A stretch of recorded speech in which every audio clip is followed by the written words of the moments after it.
జై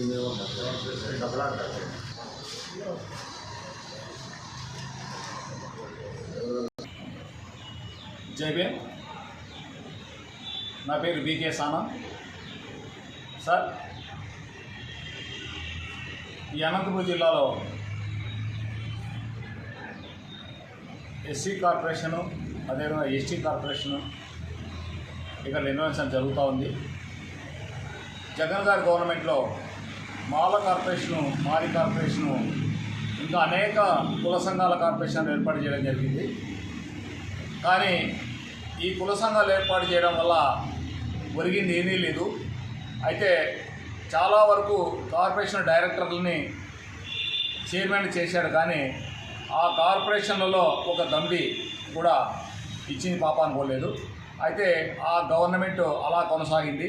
ఆ విధంగానే గవర్నమెంట్ మారిన తర్వాత ఈయన పెద్ద ఆయన 40 సంవత్సరాల ఇండస్ట్రీ ఆయన వచ్చిన తర్వాత ఈయన కూడా కార్పొరేషన్ ఎటువంటి పరిస్థితుల్లోనూ డెవలప్మెంట్ చేయకోకుండా, ఎటువంటి అభివృద్ధి ఎస్సీల అభివృద్ధికి నోచుకోకుండా తన యొక్క సులాభం కోసం, తనకున్న కేసుల కోసం డబ్బులు ఖర్చుకుంటూ 100 కోట్ల రూపాయలు పెట్టి బెయిల్ తెచ్చుకుంటూ ఉన్నాడు తప్ప చంద్రబాబు నాయుడు గారు ఏమాత్రం ఈ కార్పొరేషన్ గురించి ఆలోచన లేదు. గత 9 నెలలుగా ఒక్కొక్క అభ్యర్థికి దాదాపు 1500 రూపాయలు ఖర్చు అయింది. ఆన్లైన్లో అప్లై చేశారు. అప్లై చేస్తే ఇంతవరకు కూడా ఆ లోన్లకు సంబంధించినటువంటి అతిగతి లేకుండా పోయింది ఈ ప్రభుత్వంలో. అయితే ఇప్పుడే ఈడీ గారిని కలిసాము.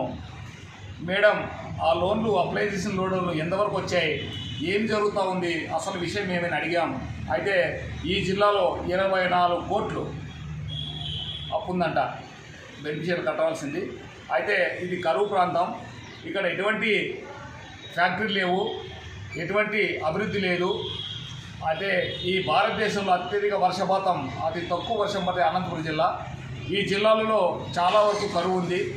కానీ ఈ ప్రభుత్వాలు వచ్చిన ప్రభుత్వాలు ఓట్లు మాత్రం వేసుకొని ఓట్లు వాళ్ళ గద్దెనెక్కి తర్వాత వాళ్ళ పాపంగా వెళ్ళిపోతున్నారు ఏ ప్రభుత్వం అయినా. అయితే మేము ఒకటే చెప్తున్నాం, ఈ 24 కోట్లు డబ్బులు కడితే తప్ప మళ్ళీ కార్పొరేషన్కి డబ్బులు నిధులు రావు, అప్పుడు ఏ లోను రాదు అని మేడం గారు చెప్పడం జరుగుతూ ఉంది. అది వాస్తవమే. అయితే మేము కూడా కొంతమంది బెనిఫిషియర్లు చెప్తున్నాం, మీరు కట్టండి, కడితే నీకు తప్ప నీ కొడుకో నీ మనవనుకో లోన్ వచ్చే అవకాశం ఉంది. మీరు ఎంతో కొంత కట్టండి, కడితే కార్పొరేషన్ అభివృద్ధి అవుతుంది. కార్పొరేషన్లో అప్పు తగ్గితే తప్ప మళ్ళీ అప్పు ఇవ్వరు ప్రభుత్వాలు. ఆ పరిస్థితులు ప్రభుత్వం నడుస్తున్నాయి. కాబట్టి మీరు కట్టండి అని మేము కూడా చెప్తున్నాం. అయితే మేము ప్రభుత్వాన్ని చూటిగా ఒకటే అడుగుతున్నాం, అయ్యా చంద్రబాబు నాయుడు గారు మిమ్మల్ని మాట్లాడడం వేస్ట్. ఇక్కడ 2 రిజర్వేషన్ ఎమ్మెల్యేలు ఉన్నారు. ఆ రిజర్వేషన్ ఎమ్మెల్యేలు ఏమాత్రం పట్టించుకోలేదు. అక్కడ మడక్సిరి ఎమ్మెల్యే అయితేనేమి, ఇక్కడ సింగనమల ఎమ్మెల్యే అయితేనేమి ఏమాత్రం వాళ్ళు ఈ కార్పొరేషన్ పట్టించుకోకుండా, ఈ కార్పొరేషన్ అభివృద్ధి గురించి పట్టించుకోకుండా, ఈ కార్పొరేషన్ అప్పుల గురించి పట్టించుకోకుండా వాళ్ళు ఇంతవరకు నోరు పెరగడం లేదు. మరి ఏమిటో అర్థం కావడం లేదు.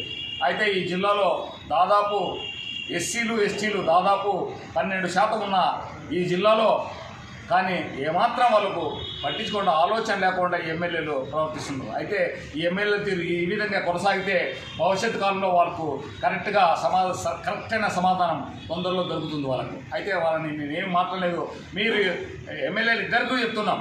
అయితే మీరు 24 కోట్లు మీరు ఏ విధంగా ప్రభుత్వం మాఫీ చేపిస్తారా, నిధులు తెప్పిస్తారా, కొత్త స్కీములు తెప్పిస్తారా, లేదా మీరు ఇట్లాగే ఈ ప్రభుత్వాన్ని గడుపుకొని మీ కాలం గడుపుకొని పోతారనేది మీరు ఆలోచన చేయాలి. అయితే నేను ఒకటి చెప్తాను, ఎమ్మెల్యే గారికి ఇద్దరికి ఒకటి చెప్తాను, ఎంపీ గారికి చెప్తున్నాను, మీరు ఇప్పటివరకు ఎన్ఎస్ఎఫ్డిసి కానీ ఎన్ఎస్కేవైఎఫ్డిసి కానీ అదేవిధంగా బ్యాంక్ లింకేజ్ కానీ అదేవిధంగా డైరెక్ట్ లోన్లు కానీ సబ్సిడీ లోన్లు కానీ గతంలో జరిగేటివి. కానీ ఇప్పుడు కేవలం 24 కోట్లు ఉంది.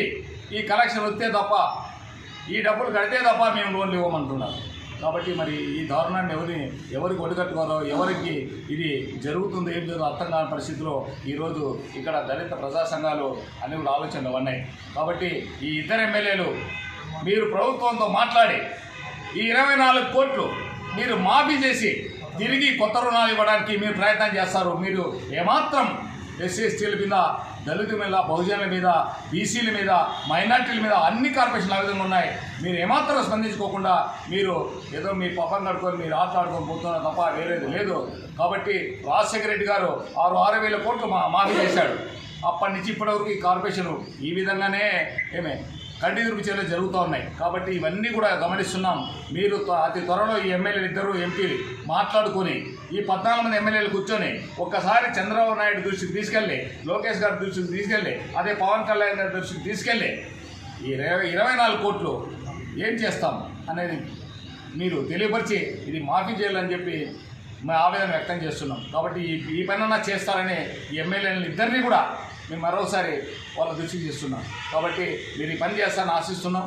ఇంకా కొద్ది కాలం టైం ఇస్తాం. మీరు నోరు తెలపకపోతే, మీరు మాట్లాడకపోతే కాలమే నిర్ణయిస్తుంది. ఆ తర్వాత ఎవ్వరు మిమ్మల్ని ఏమి చేయలేరు.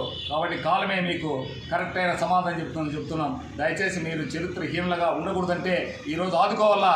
ఈరోజు ఫీజు రిమర్స్మెంట్ రాలేదు పిల్లలకి, ఇంతవరకు ఫీజు రిమర్స్మెంట్ ఇంతవరకు రాలేదు. పాత చూపిస్తున్నావు లోకేష్ గారు 4,000 కోట్లు అప్పు పెట్టారు జగన్.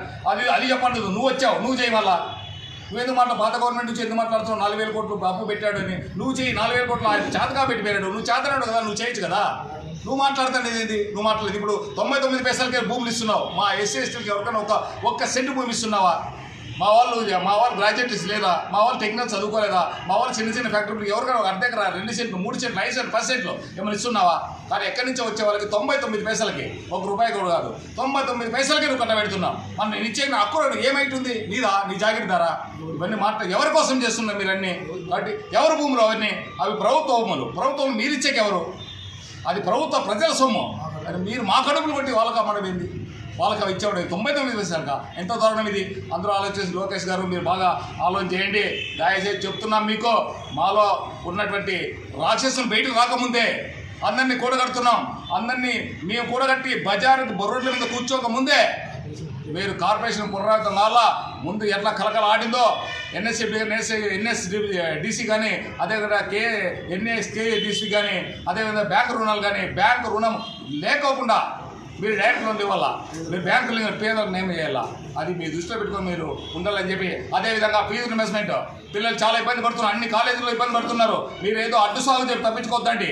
అతను అప్పు పెట్టాడు అని చెప్పొద్దండి మాటికి. అది అందరికీ తెలిసిన విషయమే.